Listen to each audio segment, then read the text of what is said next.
My name is Jack Mercer. I'm 61 years old.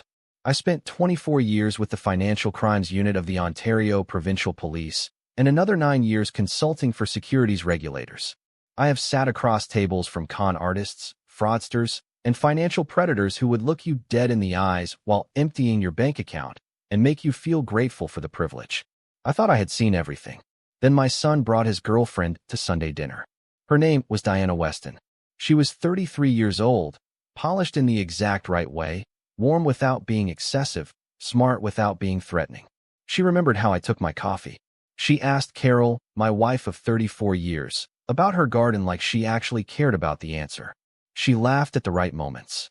She touched my son's hand across the table with exactly the kind of tenderness that makes a father exhale and think, maybe this one is different.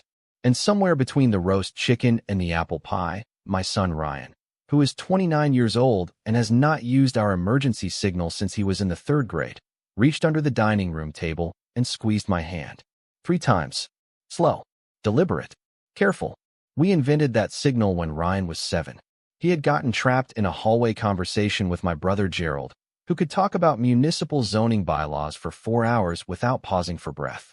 Ryan had looked at me across the room with eyes that said help me without his face moving at all, and afterward I told him, 3 squeezes means you need out, but you don't want a scene. We never discussed it again. It just existed between us, this quiet emergency cord we'd never had to pull for anything serious. He pulled it that night, and every nerve in my body went vertical. Because here is what you need to understand before I tell you what happened next. Ryan had $247,000 in his RRSP. He had been with Diana for 4 months. She had moved into his apartment 6 weeks earlier when she said her lease ended, and she needed time to sort out a new place. And she had been, very quietly, very patiently, very warmly, steering every financial conversation they had toward a private investment fund that she said could triple his retirement savings in ways mainstream advisors would never tell him about. She had already sent him the subscription agreement. The intake window closed at the end of the month. He had not moved a dollar yet. He squeezed my hand 3 times on a Sunday evening. And because of that one small signal, because of 22 years of training and 2 phone calls I made the following morning, and because my son trusted something that his gut was telling him before his mind was ready to say it out loud, he did not lose a single cent. 8 other people were not so lucky. I am going to tell you everything. I am going to tell you exactly how Diana operated, how the fraud was constructed, what the documents looked like, why an intelligent and emotionally healthy young man almost fell for it completely, and what finally broke it open. I am going to tell you the things that financial regulators want you to know, but don't say plainly enough, and I am going to tell you the thing that I believe matters more than any of it. But first I need you to understand something that took me 2 decades in financial crime to fully accept. The people who run these schemes are not targeting fools. They are targeting people wur capable of love. Underscore.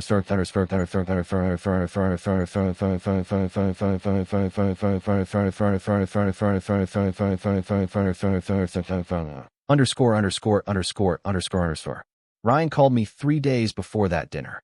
Not about Diana specifically. He called the way he calls sometimes on a Tuesday evening when something is sitting on him and he hasn't figured out what to call it yet. We talked about his work, a project he was finishing, a problem with a contractor he was managing. Then he went quiet for a moment and said, almost as an afterthought, that Diana had been talking to him about his RRSP, and he wasn't totally sure he understood all of it, but she seemed to know what she was doing. I did not react. I asked him what kind of conversations they were having. He said she had shown him some documents about a private investment fund, something called the Clearwater Private Capital Fund, and the returns looked strong, and she said it was the kind of opportunity that people with real money used, but that nobody in a bank branch would ever point you toward because their commissions depended on keeping you in mutual funds. I asked him if he had signed anything. He said not yet. She had sent him something to look over. A subscription agreement. She said there was no pressure, but the next entry window closed at the end of the month. I said, okay, send me the document when you get a chance. Send it tonight if you can. He sent it 2 hours later with a message that said, it's probably fine, right? She really knows this world. I opened it at my kitchen table at 11 o'clock at night, and I read all 19 pages. By midnight, I had 3 things written on the notepad beside me. No named auditor anywhere in the performance history section. The investor protection program referenced in the document linked to a separate disclosure that did not exist. And the registered address in Vancouver, when I put it into a search, was a commercial mail forwarding service. The kind of address you can rent for $45 a month. Not an office, not a firm. A postal box with a professional-sounding street number attached to it. I did not call Ryan that night. There was nothing useful I could say until I knew more. And I needed to see her. I needed to be in a room with her before I said a word to him. Because I have learned over 24 years that you do not tip your hand to the people connected to a fraud until you understand the shape of what you are dealing with. Move too early and the whole thing collapses in a direction you can't control. The subject disappears. The money moves. The victims get nothing. I texted Carol and asked if we could have Ryan and Diana for Sunday dinner. Carol said of course and asked if everything was okay. I said I wasn't sure yet. She texted back one word. Understood. Underscore.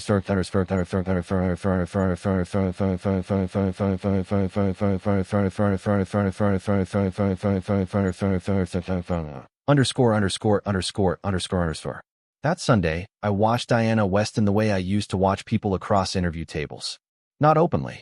Not with any kind of visible attention. I watched her the way you watch someone when you are doing something else entirely.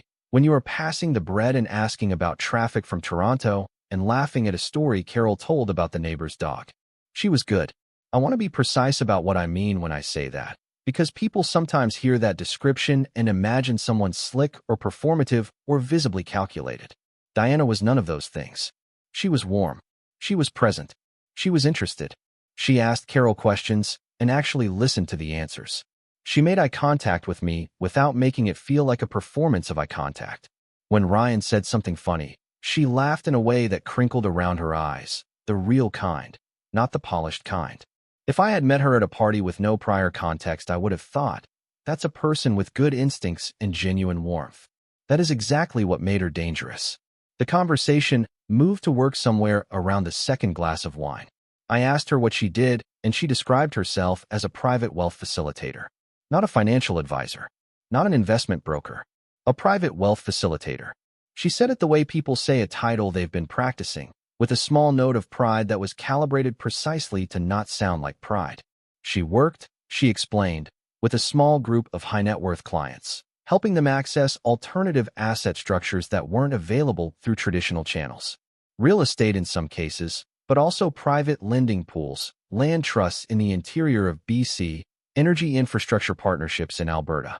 The returns were strong because the structures operated outside the friction of heavily regulated public markets, and the clients who understood that were the ones who built real wealth over time. I nodded. I said, "What kind of regulatory oversight do these structures typically have?" She smiled. It was a patient smile, a generous smile, the smile of someone who has answered this question many times and found it charming rather than threatening. Less regulatory friction, she said, was actually one of the key advantages. It allowed for faster movement of capital, and that speed was where the real returns originated. I said, less regulatory friction. I repeated it back to her warmly, the way you reflect something back when you want someone to feel heard. Exactly, she said. Carol looked at me from across the table for exactly 1 second. 34 years of marriage. She had seen my listening face and my processing face and my investigating face, and she knew which one was on right now. She stood up and asked Diana if she'd like to see the garden before the light was completely gone. I watched them walk through the back door. Ryan waited until it was closed. Then he put both elbows on the table and looked at me. He said, "I know what you're thinking." I said, "Tell me." He said, "You're thinking something's wrong." I said, "I'm thinking I'd like to hear from you. How long has this been going on?" And then it came out. All of it. The conversations about his RRSP that had started casually, almost accidentally, woven into ordinary evenings at home. The way Diana had explained that he was leaving money on the table. The documents she had shown him. The prospectuses, the Clearwater Private Capital Fund with its professional letterhead and its 8-year performance charts and its Vancouver address. The subscription agreement she had emailed him. The preferred allocation available for commitments over $100,000. The deadline at the end of the month. She told me she loved me 3 weeks ago, Ryan said. He wasn't angry when he said it. He was quiet in the way people get quiet when they are running their hands along the outline of something they built their trust on and feeling where it goes hollow. I asked him one more question. I said, "Does she know what I did before I retired?" He said he had told her I was former OPP. She had said that was impressive. He paused. She said it like it didn't occur to her that it mattered. I thought about that for a moment. Either she was very confident in her construction, or she was reckless in the way people become reckless when a scheme has worked enough times that they stop accounting for the variables. In my experience, those two things trend toward each other over time. Confidence and recklessness occupy the same chair at different points in the same career. "I need you to forward me that subscription agreement tonight," I said, before she leaves. Ryan looked at me for a long moment. Then he nodded once. Underscore.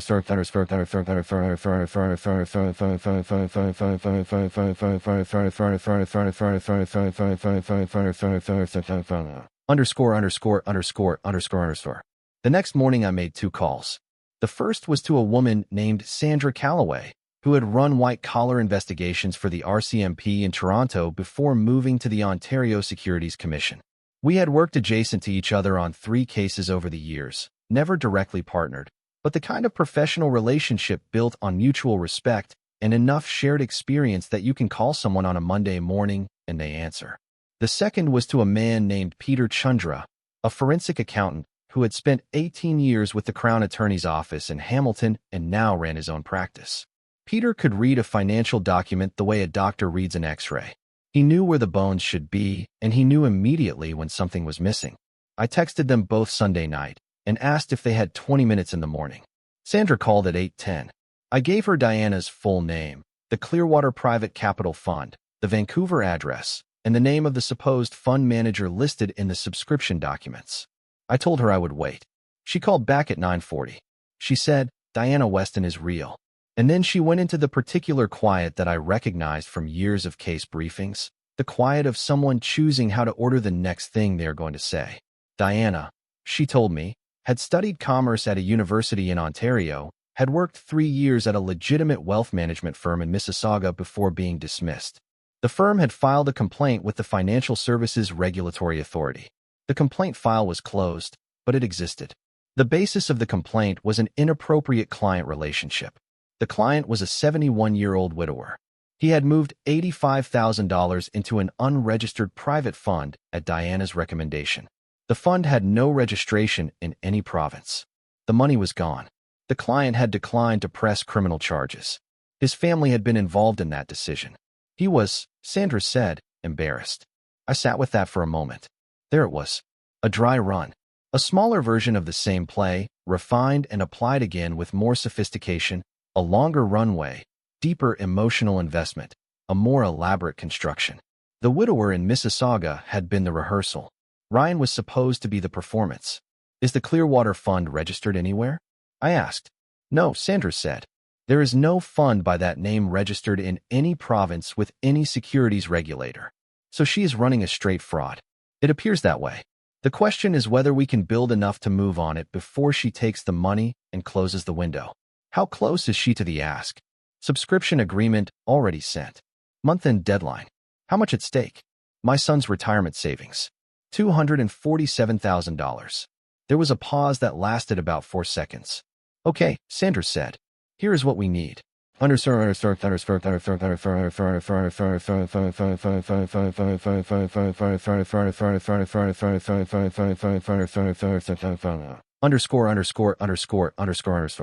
Peter called at 8:55 that morning. I read him sections of the subscription agreement over the phone while he listened without interrupting except twice, when he asked me to repeat specific passages. When I finished reading the section on asset-backed security, the language that described the physical assets used to secure the fund's private credit facilities, he was quiet for long enough that I thought I had lost the call. Then he said, "Gordon, the assets, the collateral, the things they claim the credit facilities are secured against. There is no schedule. There is no list. There is no description anywhere in this document of what those physical assets actually are." "I know," I said. "A real private credit fund would have a collateral schedule attached. They would name the assets. They would describe them. They would give you some basis for verification. This document has none of that. It is a frame without anything inside it. You could put anything in that frame or nothing. And if someone invested and the fund later claimed the assets had depreciated or the credit facility had defaulted, There would be no way to verify that any of those assets ever existed at all.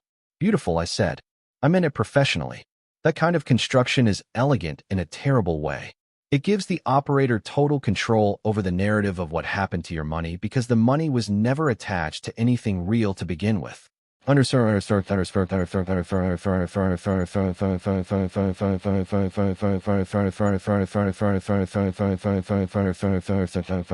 Underscore. Sandra's plan was specific, and it required one thing from Ryan. One more meeting with Diana. A real one. Coffee somewhere, the two of them, and Ryan would need to let her make the full pitch. Let her describe the fund structure. Let her name the projected returns. Let her ask for the commitment. Let her give him the wire transfer details. And Ryan would need to record all of it on his own phone, using his own voice memo app, with the phone in his shirt pocket. In Ontario, you can record a conversation you are a party to without disclosing that you are recording. The recording is admissible. I drove to Ryan's apartment that afternoon and told him everything. I sat across from him on his couch, and I laid it out completely. The Vancouver address that was a mail forwarding service. The missing auditor. The collateral that didn't exist. The fund that wasn't registered anywhere. The widower in Mississauga who had lost $85,000 and was too ashamed to take it to court. The complaint file with the regulatory authority. The pattern. Ryan sat through all of it without moving very much. When I finished, he looked at the coffee table for a moment. Then he looked up and said, "She told me she loved me." "I know," I said. "Not angry," he said. "I know." He was processing the architecture of something. The way it had been built. The time and effort and emotional precision that had gone into its construction. The specific kind of cruelty that exists in manufacturing trust for a financial purpose. Because the warmth was real in its execution, even if it was hollow in its foundation. The dinners were real. The laughter was real. The feeling of being known was real. That is what makes this category of fraud so destructive. It doesn't just take money. It takes your confidence in your own perception. It makes you distrust the evidence of your own experience. Ryan sat with it for a while. I didn't rush him. Eventually, he looked at me with those steady eyes he has had since he was a child. The ones that do not flinch when something difficult lands. He said, "What do I need to do?"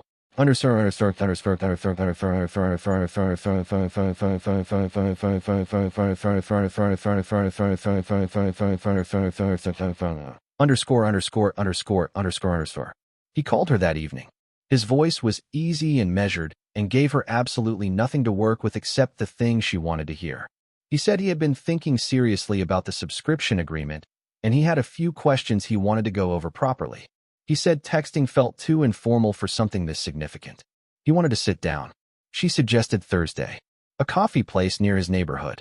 She was warm and unhurried and pleased. She had no idea. Thursday morning, I sat at Ryan's kitchen table with him for 45 minutes. We went through everything. Phone in the front shirt pocket, screen facing inward. Voice memo running before he walked in. Let her set the agenda. Let her talk. Do not fill silence. People fill silence.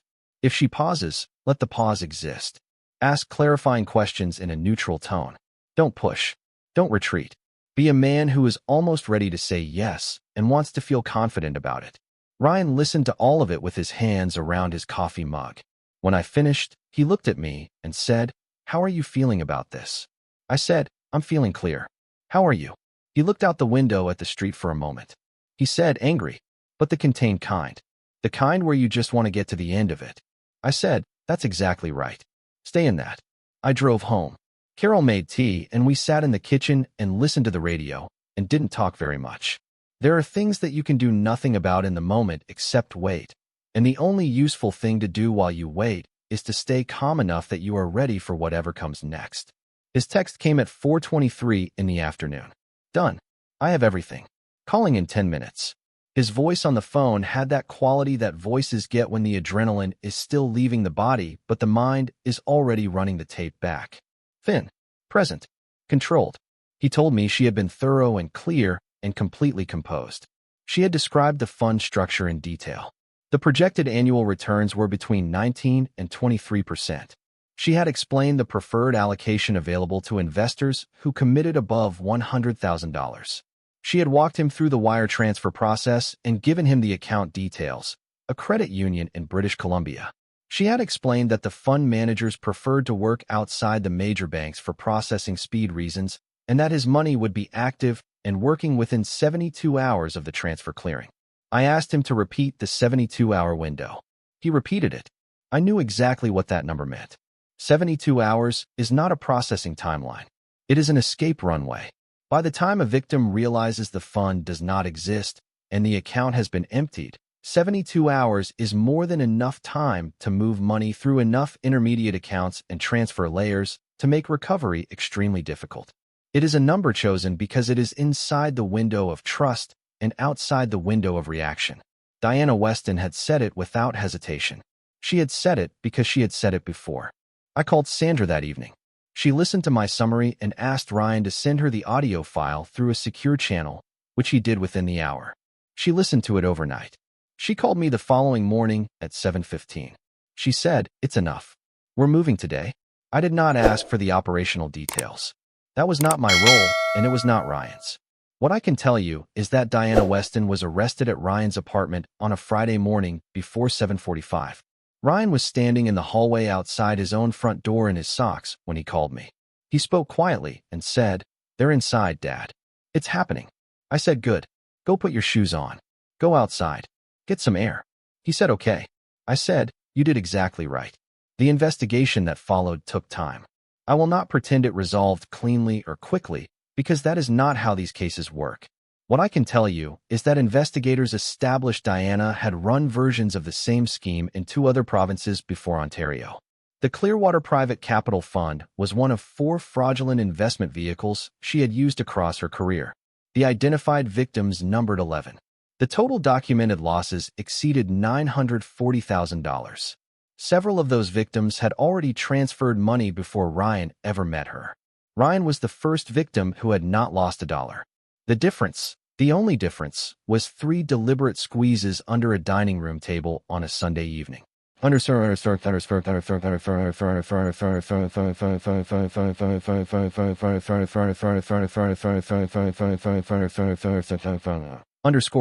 underscore, underscore, underscore. 2 weeks after the arrest, Ryan came for Sunday dinner again.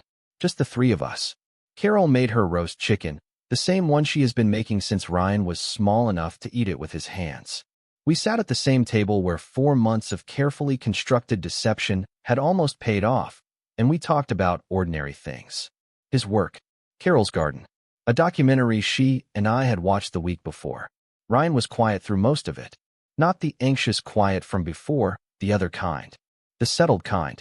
The kind that comes after something hard is completely finished. He helped with the dishes without being asked, the way he always has since he was a kid. And when Carol went upstairs to call her sister, he came and sat across from me at the kitchen table with his hands wrapped around his coffee mug and said, "I keep asking myself how I didn't see it sooner." "You did see it," I said. "That's why you sent me the signal." He thought about that. "I mean before," he said. "Before it got that far." I looked at my son.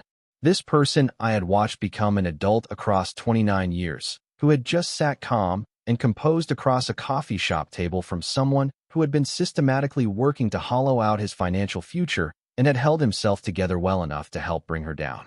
"Ryan," I said, "she was very good at this. She had done it before. She had practiced it. She had refined it. She knew precisely which levers to pull and in what sequence and with what emotional weight behind each one. That is not a failure of your intelligence or your instincts. That is her investing significant skill and significant preparation into a very specific kind of deception. It does not say anything true about you. It says everything true about her." He nodded slowly. I said, "Here is what you should actually hold on to from this. The moment something felt wrong, you listened to it. You didn't completely talk yourself out of it. You reached for me. That instinct, that willingness to reach, is what made every other thing possible." He was quiet. "Most people don't," I said. "That's the thing that keeps me up at night about these cases. Most people feel the wrongness sitting in them and they talk themselves out of it. They're embarrassed to look foolish. They don't want the relationship to be what it's turning out to be. They don't want to be the person who ruins something good by being suspicious. So they wait. And while they're waiting, the deadline passes, the wire transfer clears, the account empties, and the person is on a plane somewhere with a different name and your money." Ryan looked at the table. "The victims I have sat across from over 24 years, I said. Almost every one of them told me they knew. Not consciously, not with words, but something in them knew. They just didn't trust it enough to act on it. We sat for a moment with the sound of the rain starting against the window and Carol's voice drifting down the stairs. Is she going to prison? He asked. That is for the courts to determine, I said. What I can tell you is that the evidence is substantial and clear and involves documented patterns across multiple victims in multiple provinces. The recording is clean. The financial paper trail exists. And 11 people now have a chance at some form of accountability because you did not let her finish what she started. He was quiet for a moment. Then he said, I'm glad I texted you about the document that first week. So am I said. And Ryan, you came to me. Don't ever stop doing that. That matters more than you know. He smiled, small and real and unhurried. We sat there until Carol came back downstairs and the rain got heavier against the windows and all three of us moved into the living room and watched a hockey game that neither Ryan nor I had any stake in, and Carol fell asleep in the armchair with her feet tucked underneath her, and it was just an ordinary Sunday evening at home. After everything, that felt like exactly the right thing to be. I want to close this by saying something plainly, the way I wish someone had said it to me before I spent 2 decades watching it play out in case after case. Fraud like this works because it is built on something real. The most effective financial predators are not cold. They are warm. They do not rush. They invest weeks, sometimes months, in building a genuine emotional connection before they ever say the word investment. They remember how you take your coffee. They ask about your garden. They make you feel seen and known and lucky to be in their company. And by the time the financial conversation starts, you are not just evaluating an investment. You are evaluating the judgment of someone you have come to love or trust or admire. And most people will bend their skepticism before they bend that. This is not stupidity. This is humanity. These operators are not targeting people who are naive. They are targeting people who are emotionally open, which is most of us, which is every good thing about most of us turned against itself. The red flags exist. They are real, and they are learnable. Any investment promising consistent annual returns above 8 or 9% is worth stopping at and questioning hard. Anything framed around less regulatory friction or alternative structures outside the mainstream is language designed to make fraud sound like access. Any deadline creating urgency around when you must commit is almost never about the investment and almost always about controlling when you can think clearly about it. Any fund or advisor you cannot verify through public registration databases is a fund or advisor you should not give money to. In Canada, every legitimate investment fund and every licensed investment advisor is registered with provincial securities regulators. The Canadian Securities Administrators maintain a national database at securities-administrators.ca. You can search any fund, any person, any firm in 3 minutes for free. 3 minutes. Before you move a dollar. 3 minutes. And the other thing. The most important thing I know how to say after everything. If someone in your life reaches out to you, in whatever form that takes, with whatever signal they have, please pay attention. Ryan used a hand signal we invented for a 7-year-old trying to escape a hallway conversation about municipal water infrastructure. He used it at 29 years old because some part of him understood, before his mind had words for it, that he needed someone from outside the situation to look at what was happening. That instinct, that willingness to reach through whatever channel was available, is what saved $247,000 and exposed a fraud that had already taken nearly $1 million from 11 other people. If your gut is telling you something is wrong, that feeling is information. It is not paranoia. It is not you being difficult or suspicious or ungrateful. It is your nervous system processing something that your conscious mind has not caught up to yet. Trust it. And if someone you love is trying to tell you something, even quietly, even sideways, even with a signal so old you had almost forgotten it existed, listen. We didn't lose anything. And the whole difference, from the first moment to the last, was a grown man sitting at a dinner table on a Sunday evening reaching under the tablecloth and squeezing his father's hand. 3 times. Slow, deliberate, and trusted. Underscore.